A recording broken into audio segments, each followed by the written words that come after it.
A major loss for ISIS, their top finance minister killed in an airstrike in Iraq. This comes from the U.S.-led coalition. Money, of course, key to ISIS. It remains the best-funded terrorist group in history. A top U.S. Treasury official revealed this week that ISIS militants have made more than $500 million selling oil in the Middle East. But coalition forces are now targeting ISIS's oil fields more. So ISIS is looking to make money in other ways, including turning to an age-old source of cash in the region, the stealing and smuggling of ancient antiquities. Drew Griffin is keeping them honest. So that's a fairly typical the evidence is already popping up unsolicited on computer screens and cell phones across the world. Pictures like these, offering ancient antiquities in a fire sale from a land on fire. Roman coins, golden earrings, museum pieces ripped off the walls in Mosul.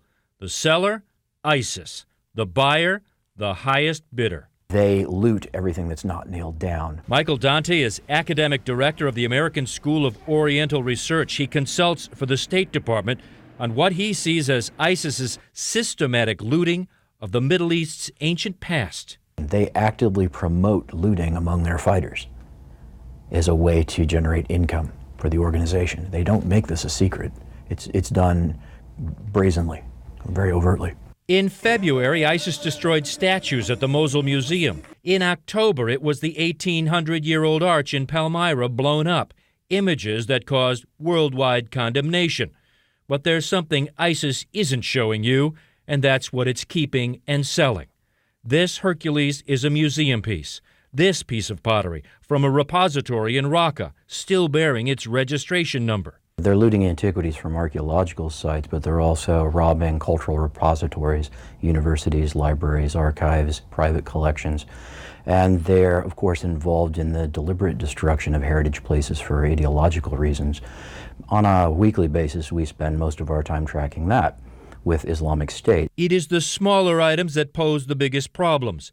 Dante shows us Roman gold coins and ancient glass, even figurines, most likely robbed from graves or libraries or private collections, low-end items that can fetch thousands to tens of thousands of dollars and flow across old smuggling routes without much trouble.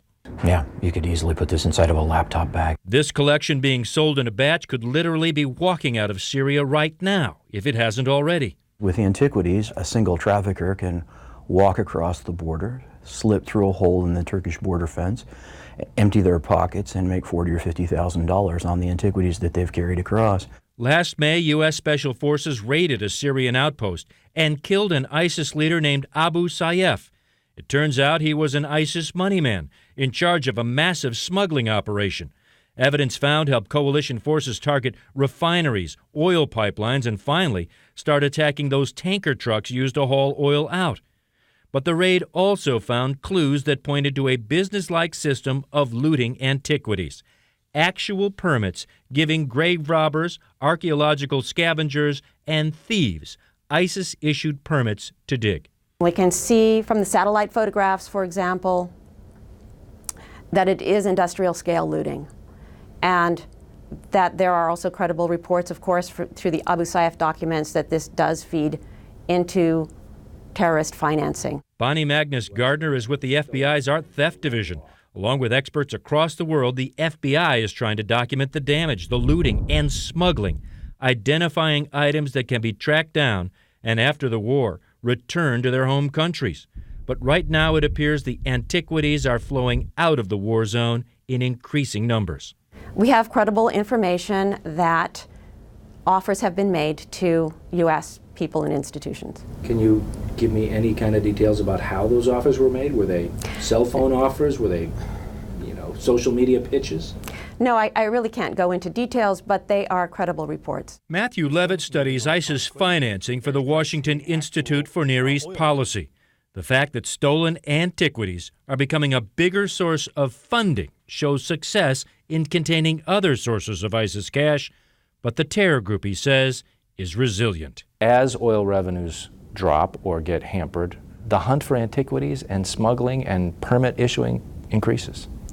Think of it as squeezing a balloon, not hard enough to pop it, but hard enough to squeeze it. You squeeze it here, it's going to expand someplace else. We have seen in the past, and we can expect to see now, they will expand into other directions. And what's not being contained or squeezed or even slowed is the ideology of ISIS that continues to spread. Levitt believes the money will continue to flow to ISIS, even if that means digging holes in the ground to find it. So, Drew, you report there that Americans, among others, I assume, are being offered these antiquities as we speak. Is it against the law to buy them? You know, it's tricky. There is a legal antiquities market. What is against the law, Jim, is to knowingly buy stolen property, or to knowingly buy these antiquities that are financing terror. It's the knowledge of that.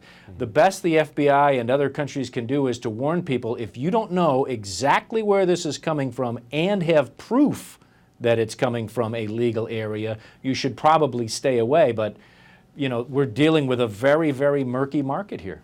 The U.S. has a long history, particularly since 9/11, of tracking and stopping terror financing. I mean, you say the FBI is putting out these warnings now.